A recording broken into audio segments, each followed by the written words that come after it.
berkaitan dengan sebentar lagi akan memasuki bulan Dzulhijjah ya Pak.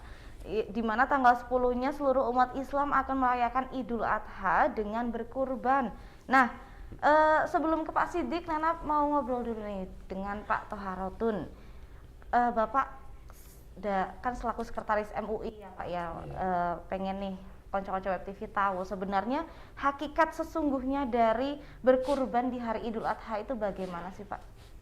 Iya, korban itu kalau dari segi epistemologi, dari segi bahasa itu dekat dan mendekatkan, ya, mendekatkan kepada Allah melalui sesuatu.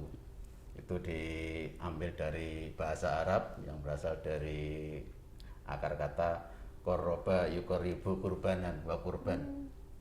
Iya, jadi mendekatkan diri kepada Allah. Tetapi secara istilah itu bahwa kurban adalah segala sesuatu yang diperuntukkan kepada Allah dalam rangka mendekatkan diri, baik berupa penyembelihan kurban maupun amalan-amalan yang lain. Tetapi dalam konteks Idul Adha tentu adalah menyembelih hewan kurban dalam rangka untuk mendekatkan diri kepada Allah, taqarrub kepada Allah.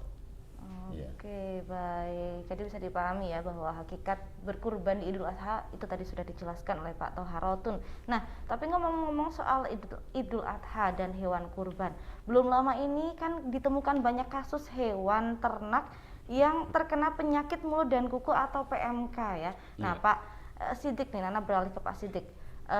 Kemarin kita mungkin sudah membahas tentang PMK lebih detail ya Pak ya di podcast sebelumnya. Nah, kalau sampai hari ini Pak, sejauh ini bagaimana kondisi PMK di Kabupaten Wonosobo sendiri? Baik, perlu kami laporkan bahwa pertama kali kita ngecek PMK pertama di Wonosobo tanggal 8 Mei yang lalu ya, ternyata ada yang positif, 1 kambing dan 2 domba. Selanjutnya di hari-hari berikutnya jumlahnya selalu bertambah dan fantastis sekali. Ya. Nah, terhitung sampai hari kemarin tanggal 19 Juni ya, itu tercatat sudah 944 ekor ternak yang tertular. Nah, dari 944 ini 877 adalah sapi, kemudian yang 24 kerbau, yang 30 kambing, kemudian yang 13 adalah domba. Nah, ini memang tiap hari, jadi jumlah semakin bertambah, dan dari 15 kecamatan yang ada di Wonosobo, ini 14 sudah tertular, kira-kira seperti itu. Nah, dari 14 kecamatan ini, sekarang sudah tercatat 92 desa dan kelurahan sudah tertular, kira-kira. Luar biasa. Ini sebelum ngomongin tentang datanya, Nana sempat kagum kok bisa hafal sih Pak data-data. Tiap hari karena tiap hari melaporkan ya. Gitu ya Pak. Wah. Tiap hari laporan. Iya. Ya. Wah, berarti ini cukup bisa dibilang peningkatan yang cukup signifikan ya Pak. Iya. Dibanding saat kita podcast sebelumnya. Betul. Waktu itu Nana ingat Pak Sidik dengan Pak Kepala Dinas ya. Iya. Mengatakan bahwa sejauh ini di Wonosobo masih cukup aman, jumlahnya masih sedikit seperti itu. Tapi sampai hari kemarin sudah 900 lebih dan tersebar di seluruh kecamatan Wonosobo, hanya 1 kecamatan yang masih terselamatkan. Kejajar. Karena luar biasa. Sapinya jarang. Iya, karena di sana banyaknya kentang Pak. Dan Wonosobo ini menduduki ranking kalau nggak salah ranking 9 Jawa Tengah kayaknya. Wow, luar biasa. Yang tadinya kondisinya aman untuk PMK sekarang sudah di peringkat 9 se-Jawa Tengah.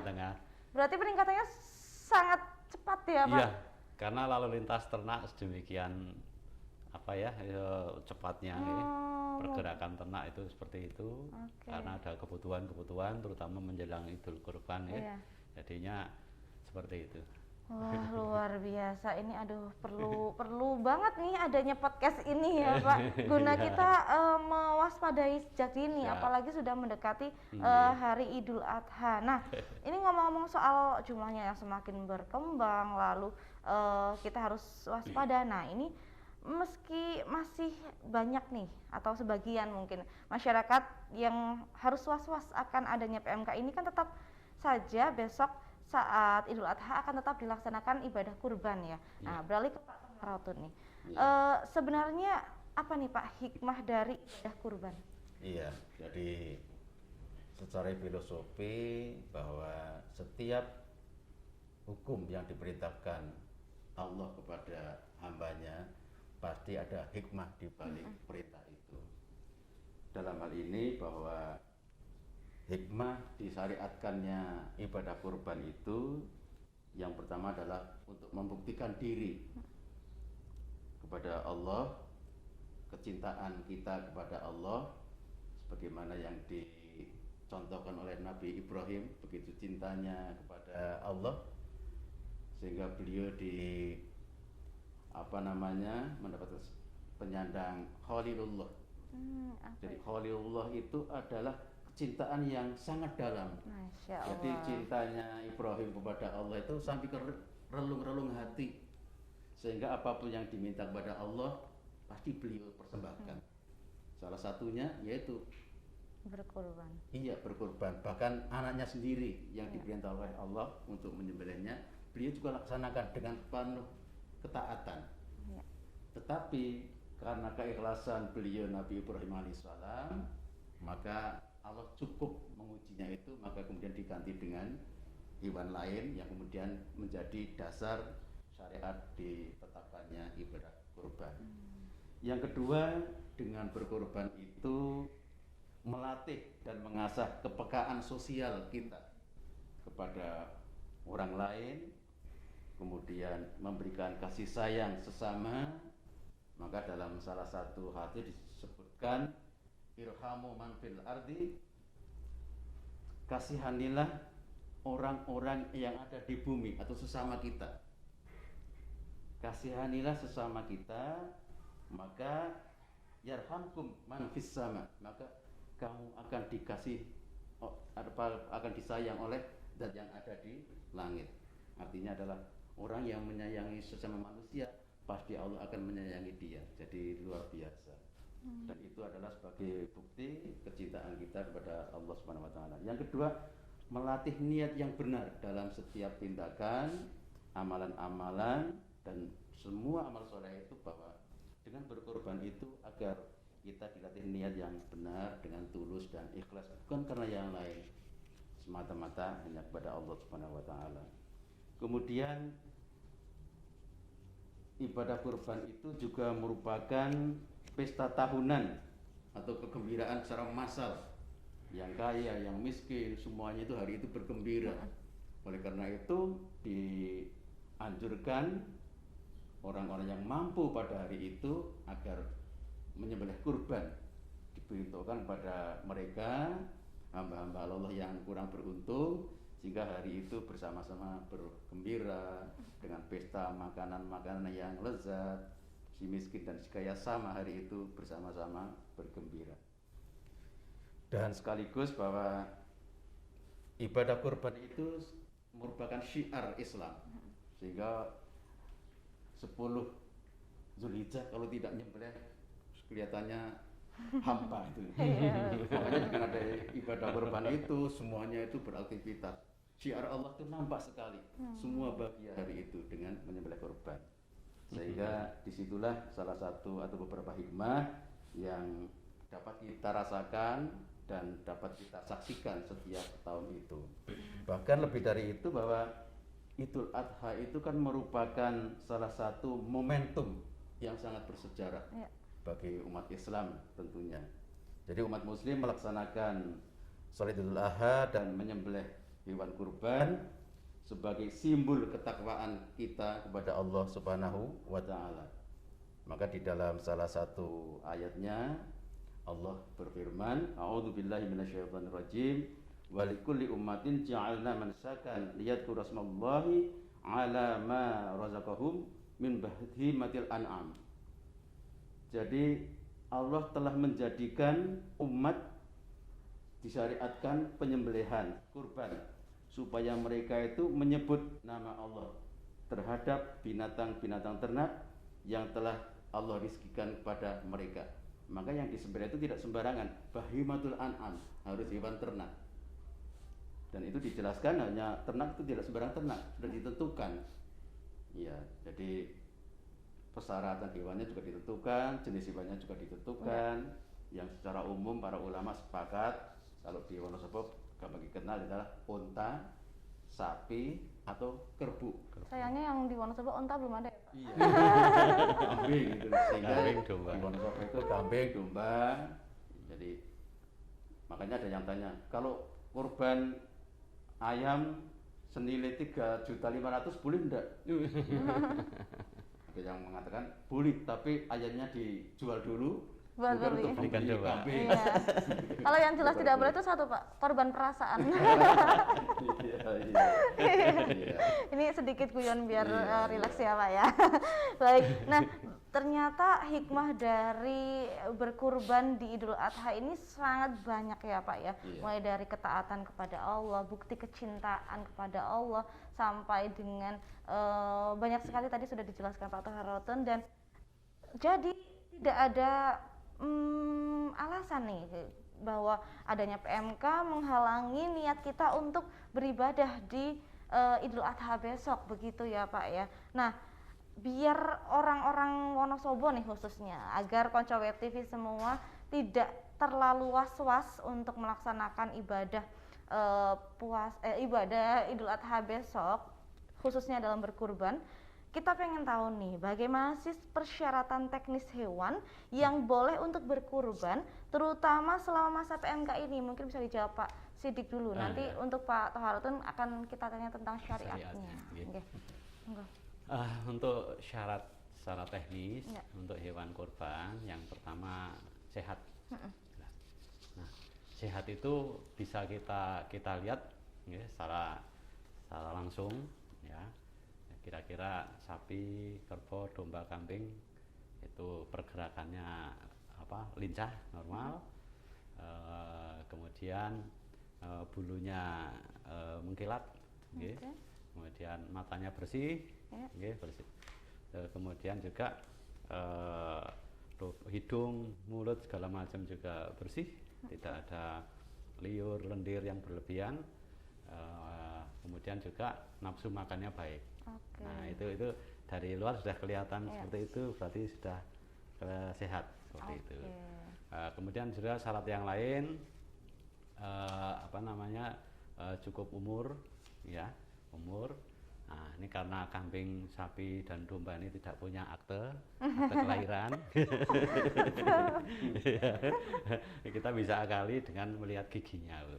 Jadi kalau kambing domba itu disarankan umurnya 1 tahun, kemudian untuk sapi 1,5 sampai 2 tahun, kemudian yang untuk unta enggak ada ya Pak?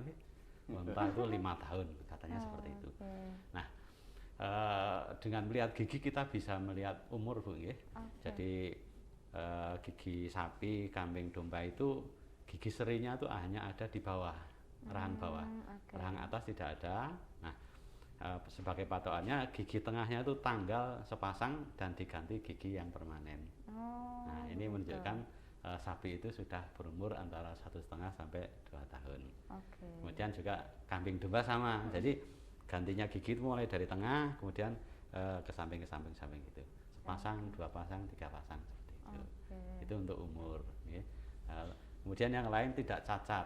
Tidak cacat. Iya, tidak cacat. Artinya ternak itu normal, ternak sempurna ya, tidak ada kerusakan di telinga, tidak kakinya tidak patah, pincang, atau ekornya terputus segala macam. Nah, ini dianggap cacat, itu tidak masuk ke kriteria itu. Kemudian untuk di masa sekarang, karena sekarang ada wabah penyakit mulut dan kuku ya, masyarakat mungkin bisa meresani. Seandainya nanti ternaknya datang, tolong dicek apakah ada liur yang berlebihan di mulut, di hidung segala macam. kemudian kalau dibuka mulutnya apakah ada lepuh-lepuhnya atau tidak. Seperti sariawan mungkin Pak? Ya, seperti sariawan Tapi itu. besar-besar begitu ya? Ya, nggih. Kemudian juga apakah ternaknya mengalami demam. Oke. Ya, kemudian di daerah kukunya apakah ada lepuh-lepuhnya. Oke. Nah, kalau semua itu masuk semua, ada lepuh, ada liur yang mengalir terlalu berlebihan, nggih. Kemudian demam. Nah, ini sudah mengarah ke PMK. penyakit mulut dan kuku. Dan perlu diwaspadai. Diwaspadai. Dan Lebih baik minta ditukar gitu ya Pak? Nggih, berarti kan tidak sehat. Iya. Nah, barangkali nanti masalah ketika sehat ringan dan berat mungkin dari Fatwa MUI Pak ya. Nanti Iya. ada yang menjelaskan seperti itu. Oke. Kalau dari dinas intinya sehat, tidak cacat, cukup umur. Dan Kira-kira tidak seperti itu. mengarah ke PMK. Ya, gitu. berarti kan kalau mengarah PMK berarti tidak sehat. Oh iya betul. Oke. Iya. Oke. Berarti ada 3 persyaratan pokok Ya, intinya yang seperti itu. membolehkan seekor hewan itu boleh dijadikan Iya. hewan kurban besok Iya, Idul Adha. secara teknis Sehat, tidak cacat, cukup dan umur. cukup umur. Baik. Iya. Nah, kita pengen tahu nih dari Gemuk yang jelas, Bu. gemuk, Jangan iya. sampai hewannya sehat tapi kurus. Iya, kasihan Nggak ya Pak ya. manfaat. Udah Iya. kurus di sebelah nggak pastinya. Iya. Nah, ini kita tanya dari sisi syariat Islamnya Pak Thaharotun, bagaimana sih persyaratan teknis hewan yang boleh untuk berkurban, Pak?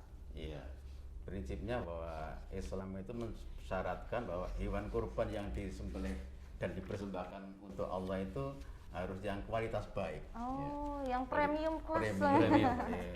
Kelas super lah gitu Iya. ya. Nabi pernah ngendiko, jadi minta dibelikan pada sahabat 2 ekor gibas. Kibas. Yang dua-duanya amlahaini, Apa itu, Pak? gemuk-gemuk Oh. dua-duanya. Bakrona ini kemudian tanduknya juga bagus-bagus itu.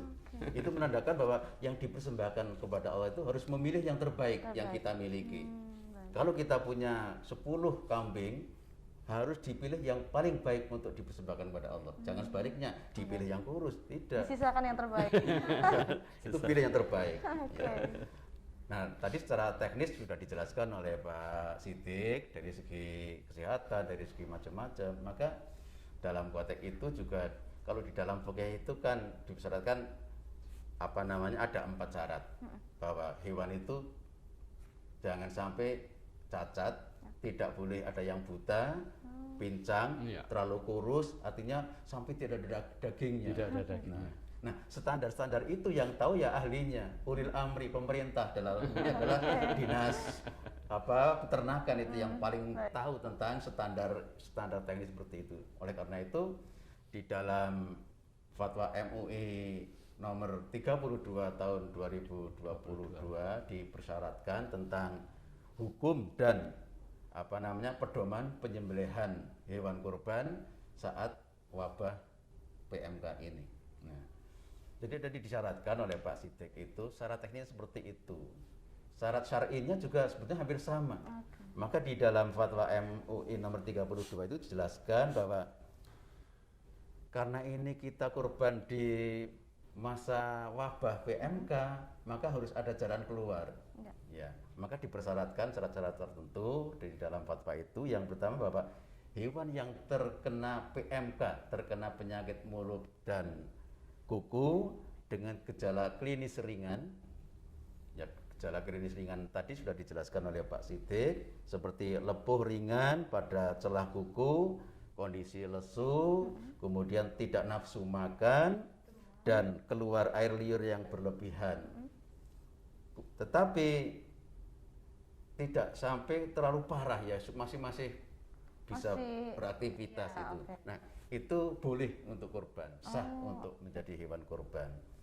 Tetapi yang menjadi persoalan adalah kita orang awam itu harus ada standar-standar itu. Maka yang menentukan standar itu adalah pemerintah. Dalam ini adalah dinas yang menangani, dinas pangan, pertanian, dan perikanan di bidang Yang lebih paham itu. ya Iya, ahlinya. iya. Dokter hewan yang bisa berkomunikasi dengan hewan tadi ya, Pak, ya. Kita kan dari MUI dari Iya. prinsip-prinsip syar'inya, Iya, prinsip-prinsip hukumnya. Yang kedua, hewan yang terkena PMK dengan gejala klinis kategori berat seperti lepuh pada kuku hingga terlepas, nyoplok kalau bahasa Jawanya itu. Sehingga menyebabkan pincang, susah jalan, kemudian tidak bisa berjalan dengan baik dan menyebabkan sangat kurus. Karena kan orang yang kena PMK itu kan nafsu penyakitnya rendah sehingga bisa mengakibatkan kurus. Iya. Tidak terlalu kurus itu boleh, tapi kalau sudah terlalu kurus itu tidak memenuhi syarat, maka itu berarti sudah tidak gejala ringan lagi itu ya. Tidak memenuhi syarat untuk menjadi hewan kurban. Oke.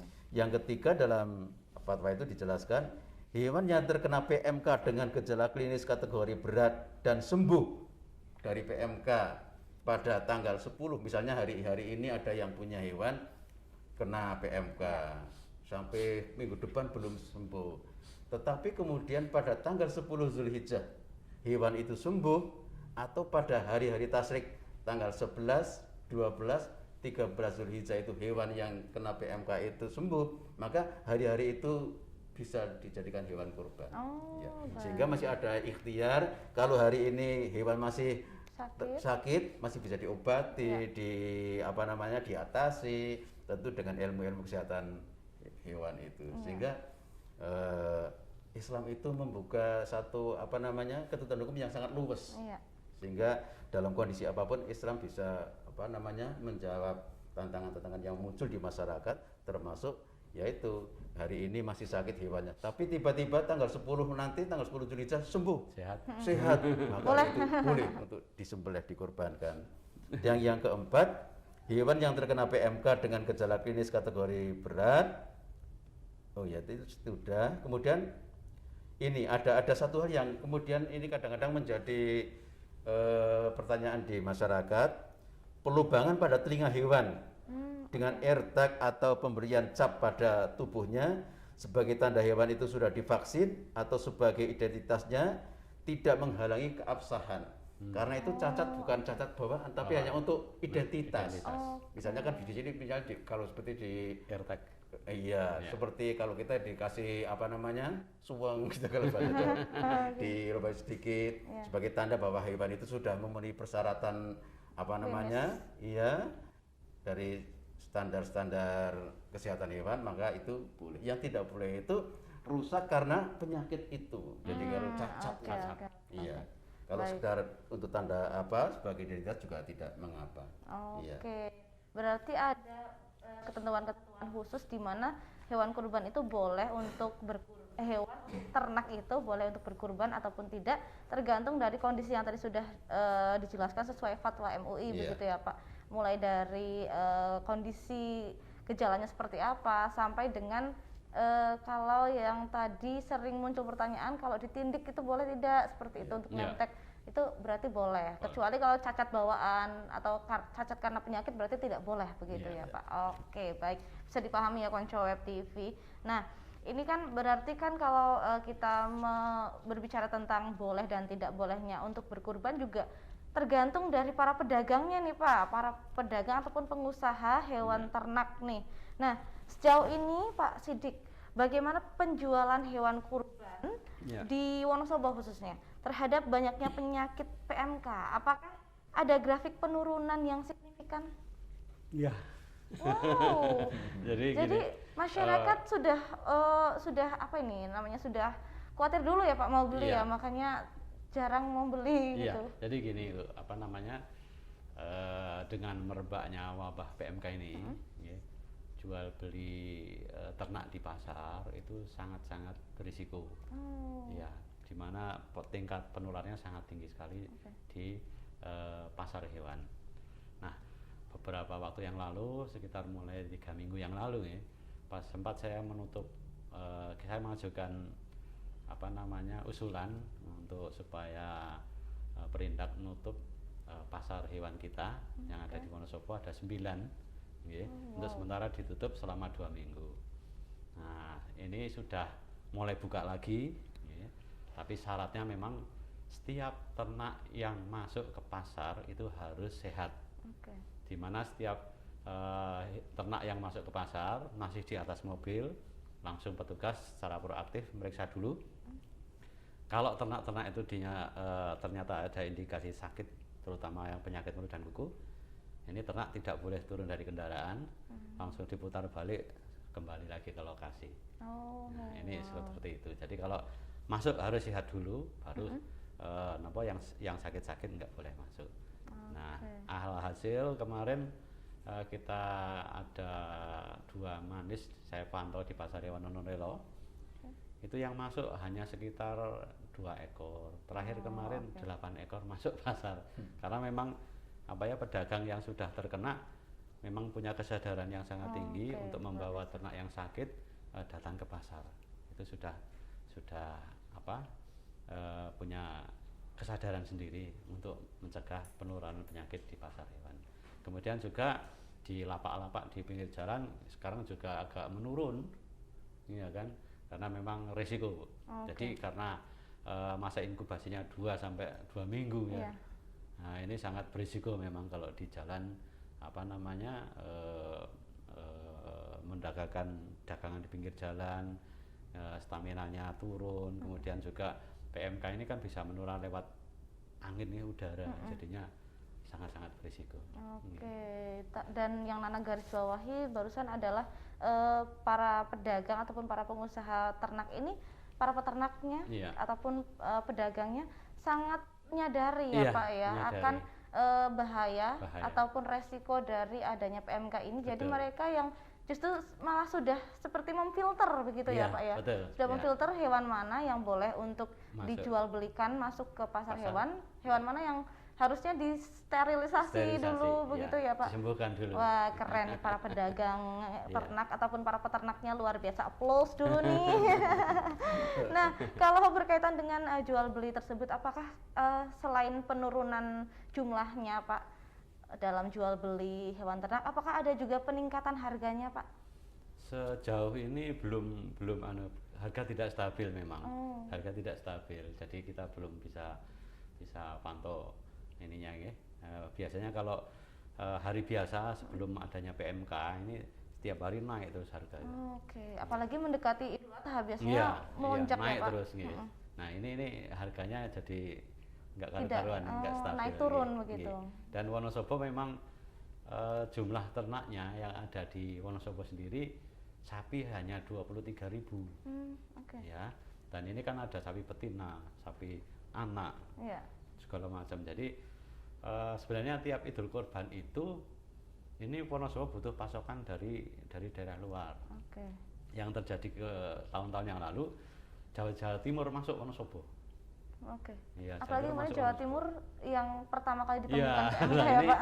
Ini hari normal aja Wonosobo masih ada kekurangan, kekurangan. Jadi Wonosobo memang kesadaran untuk berkorban sangat tinggi Pak Haji.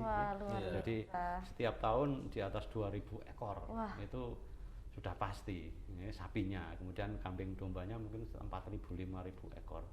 Jadi dengan populasi segitu kesiapan berkorban hari biasa saja sudah harus mendatangkan dari luar. Apalagi ini pada saat Idul Kurban dan ada wabah PMK. Betul. Ini memang kami agak kesulitan Pak Haji. Akibat lockdown hewan. Iya, jadi dari Jawa Timur nggak boleh masuk Wonosobo. Kemudian juga dari Wonosobo sendiri mau keluar ke Jakarta sulit juga karena kita memang daerah tertular. Iya, berarti memang harus difilter dan itu menyebabkan adanya penurunan jumlah hewan yang bisa untuk dikurbankan besok. Mungkin besok dan tadi digarisbawahi juga bahwa kebutuhan hewan kurban di Wonosobo banyak, berarti setiap tahun warga Wonosobo itu banyak sekali yang dermawan ataupun sadar untuk berkurban begitu luar biasa. Nah, ini beralih ke Pak Thoharoto nih Pak. Bagaimana Pak hukumnya bila ada orang yang berkurban dengan hewan ternak yang terkena penyakit, khususnya penyakit mulut dan kuku ini Pak?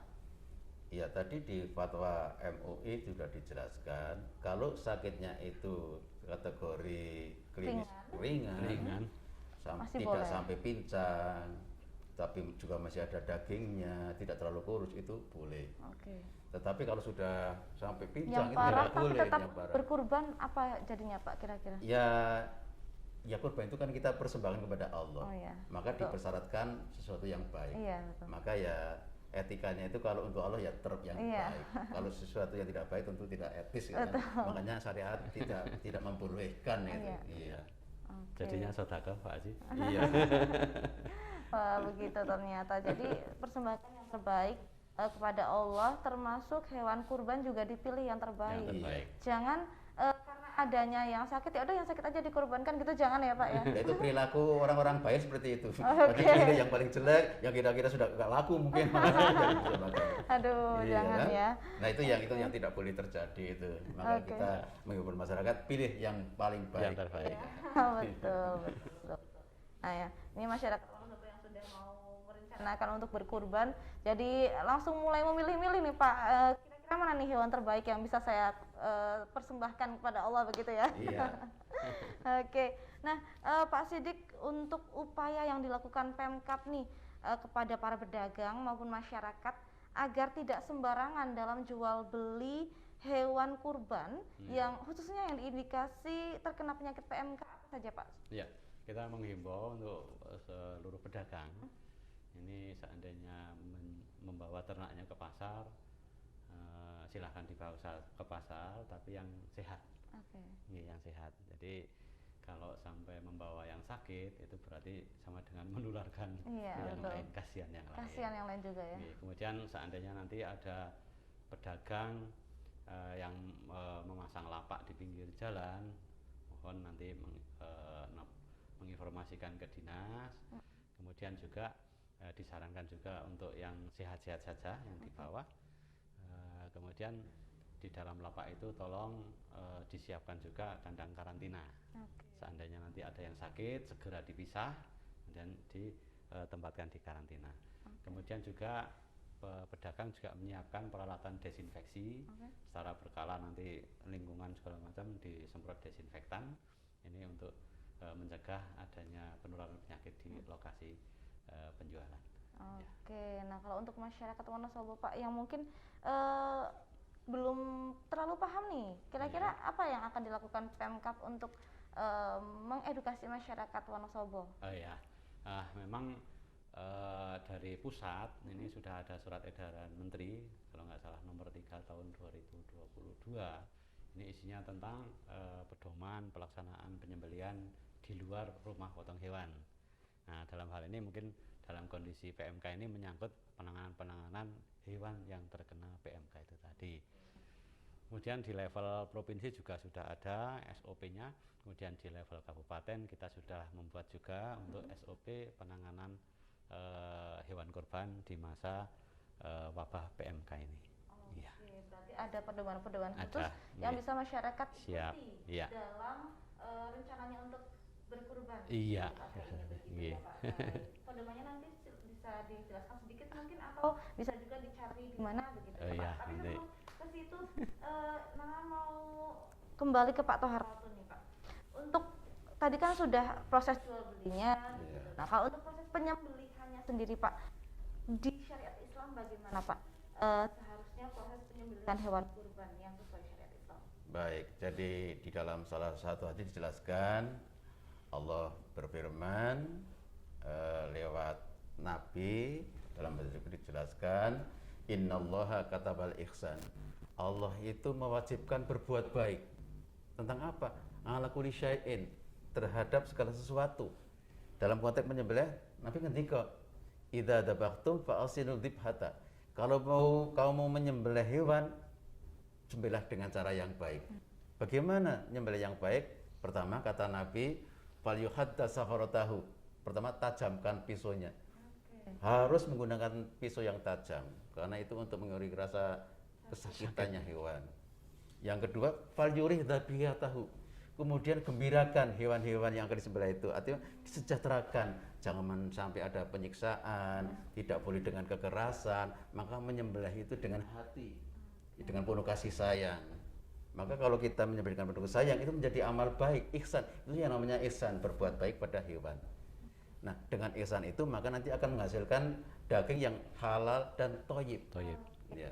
Jadi kalau hasilnya itu thayyib artinya baik, tapi caranya harus dengan ihsan, ya tadi dengan penuh kasih sayang.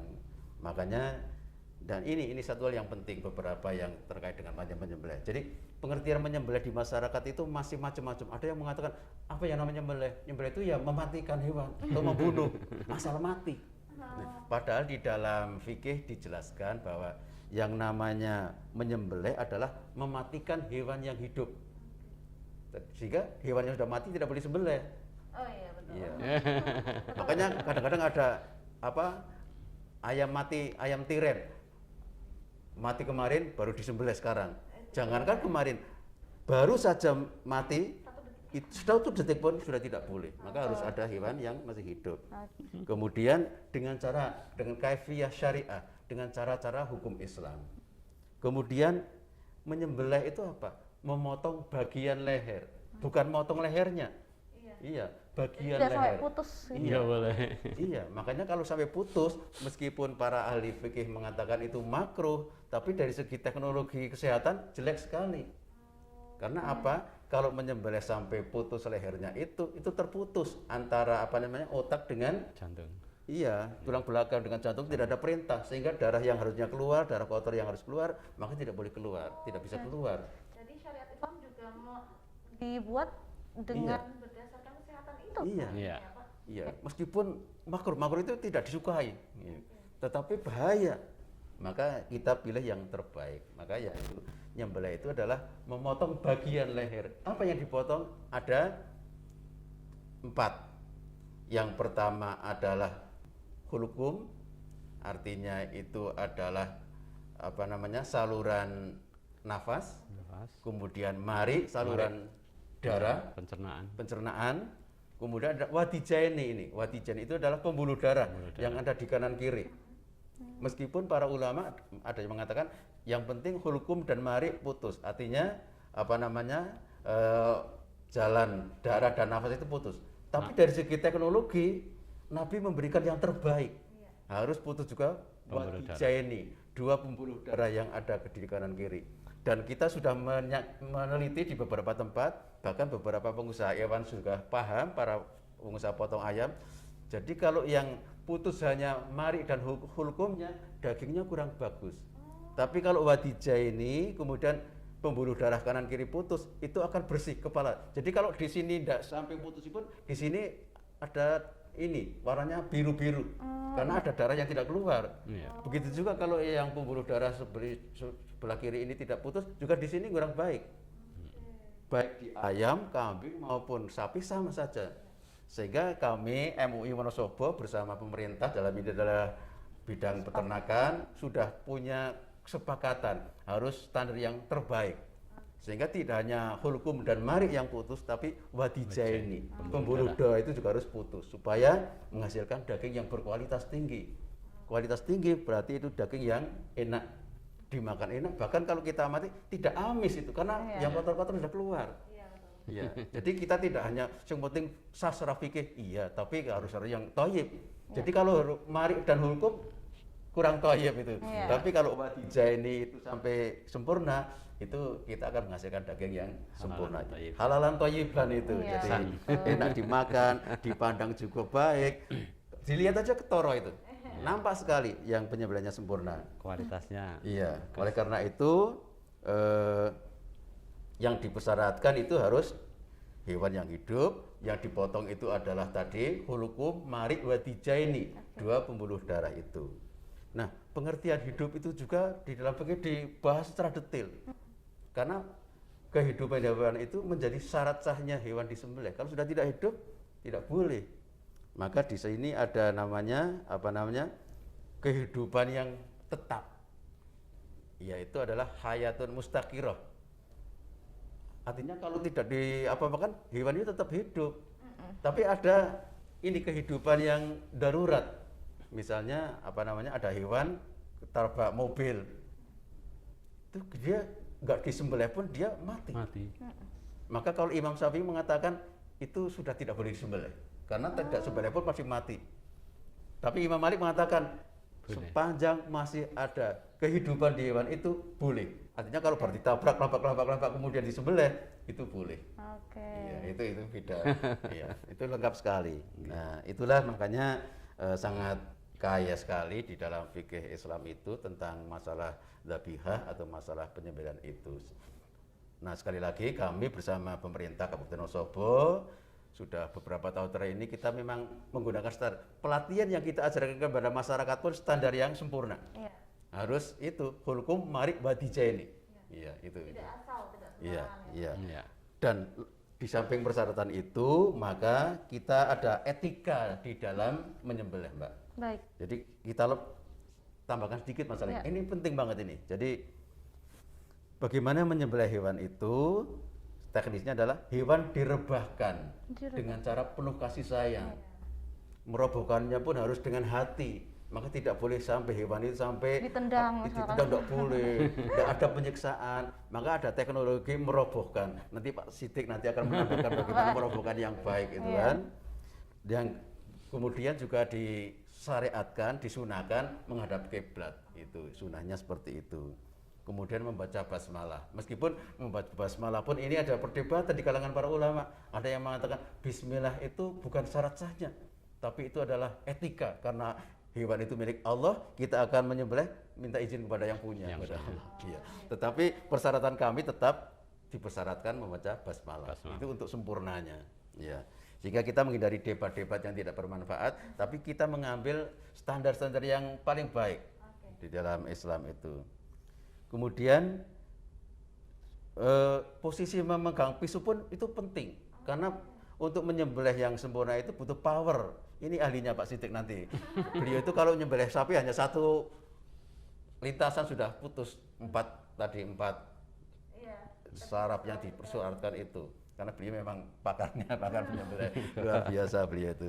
Saya masih ngaji dengan Pak Sidik tentang penyembelih. Kalau kita hanya ngerti dari prinsip-prinsip syar'inya, tapi lapangannya saya ngaji dengan Pak Sidik. Kemudian perhatikan cara memegang pisau, memutuskan apa tadi marik, hulkum, kemudian badijain. Kemudian setelah hewan mati dan pengeluaran darah sempurna, kepala dipisahkan dari badan terlebih dahulu, kemudian kaki. Maka disugyakan yang bagus itu adalah dipastikan bahwa sapi itu sudah mati 100% sebelum ada tindakan yang lain. Sebelum dikuliti dan sebagainya. Dan itu ketat itu kita. Jadi, nah nanti tanda-tanda kematian hewan seperti apa? Ini Pak Sidik laki-laki tekniknya seperti itu. Oh gitu. Bagaimana proses penyembelihan yang seharusnya tadi kalau sesuai syariat, kalau secara teknis kesehatannya seperti apa? Ya. Tanda-tandanya Ya. dan lain sebagainya. Kira-kira sama. Iya. Dengan syariat. Kita sudah kolaborasi masalahnya. Iya. Nah mungkin Jadi- dari segi kesehatan Iya, tadi. jadi gini, apa yang disampaikan Pak Haji tadi betul.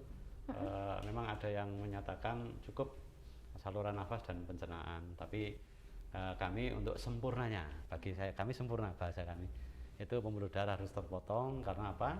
Darah adalah media terbaik untuk pertumbuhan bakteri yang penyakit. Jadi kalau darah itu masih banyak nggak keluar dari badan, masih banyak di dalam karkas atau daging gitu ya, nanti bakteri cepat sekali berkembang di situ. Jadi kualitasnya Tandanya yang tadi misalkan kepalanya biru gitu ya, Pak. di dalam badan kan ada Bu. Tidak hanya kepala, Oh, di badan jadi juga. masih yang kelihatan Iya, biru-biru begitu. nggih. Jadi seperti itu. Sebenarnya tadi contohnya Pak Haji tadi kalau misalkan dipenggal ya, das gitu kan otak sudah tidak bisa merintah jantung lagi karena udah putus. Jadi jantung berhenti seketika, darah tidak bisa keluar, darah masih dalam tubuh. Nah ini kualitas dagingnya jadi kurang bagus. Seperti itu. Kemudian pada saat setelah dipotong, ini kegiatan lain jangan dilakukan dulu sebelum ternak itu mati.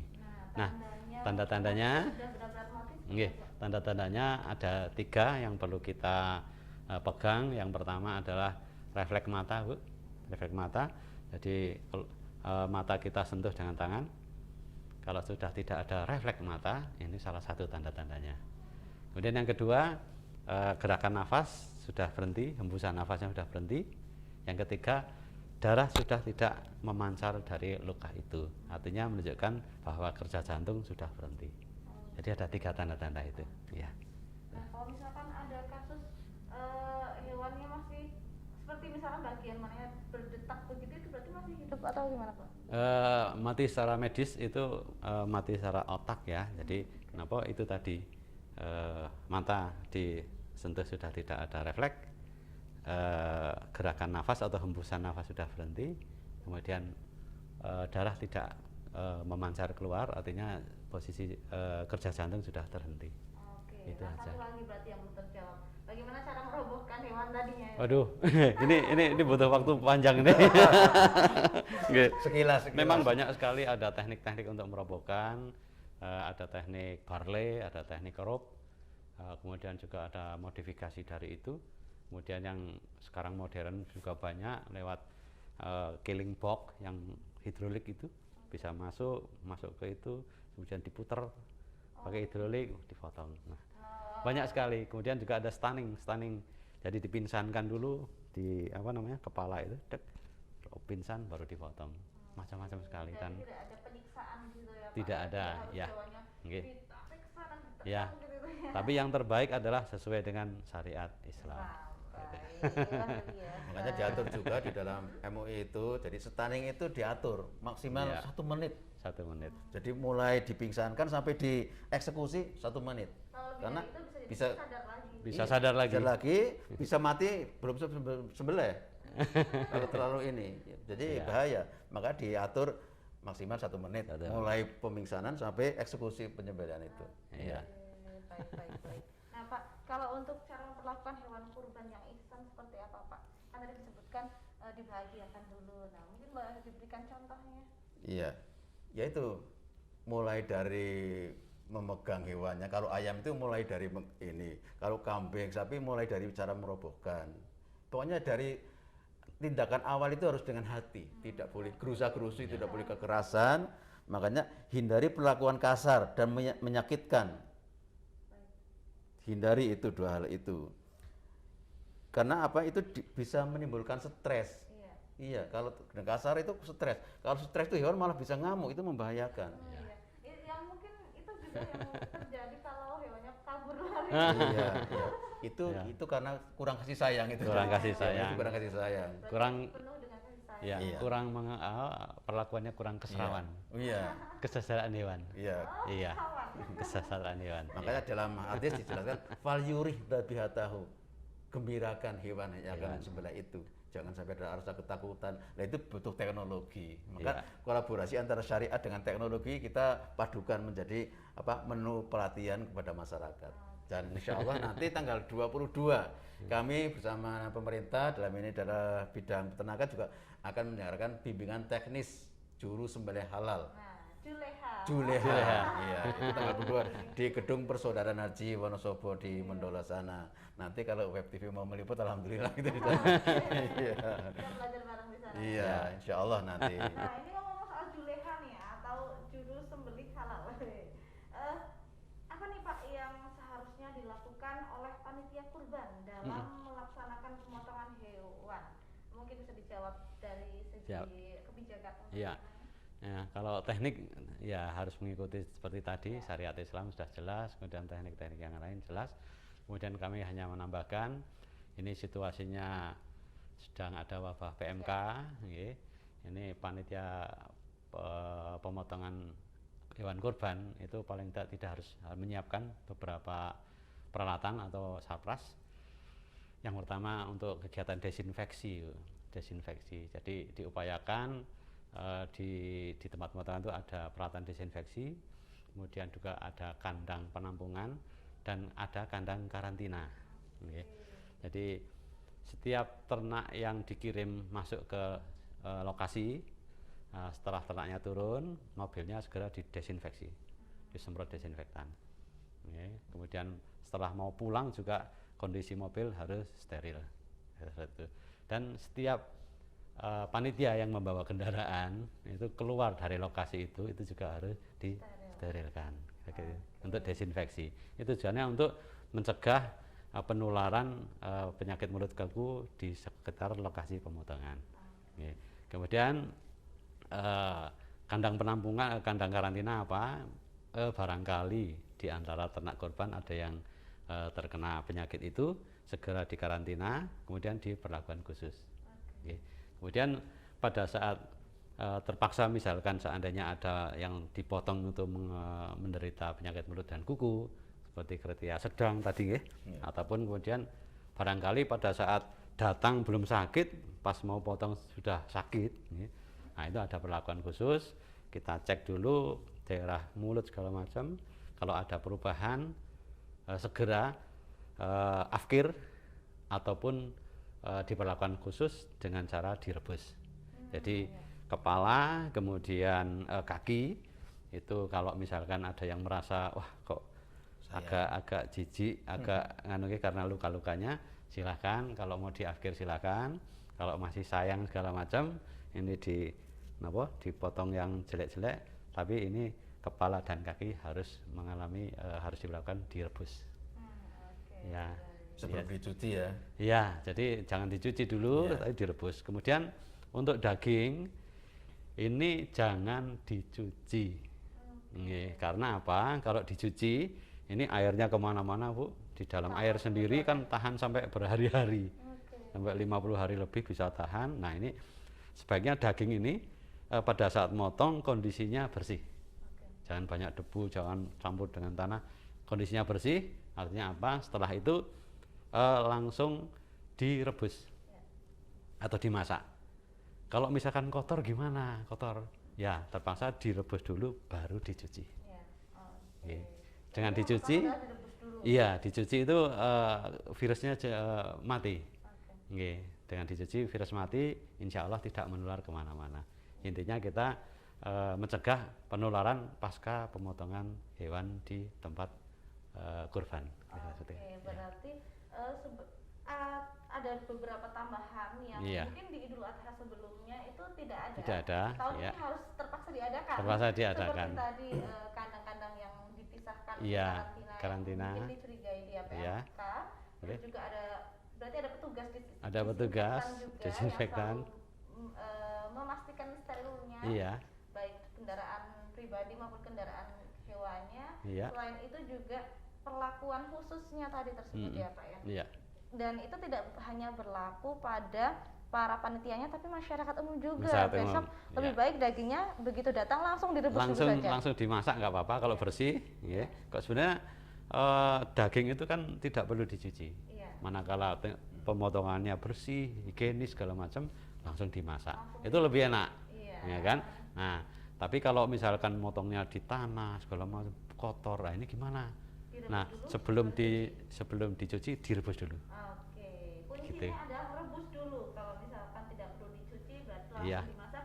Tapi kalau perlu dicuci rebus dulu baru cuci. Itu kuncinya nih biar kita juga lebih aman gitu ya Pak. Intinya virusnya mati.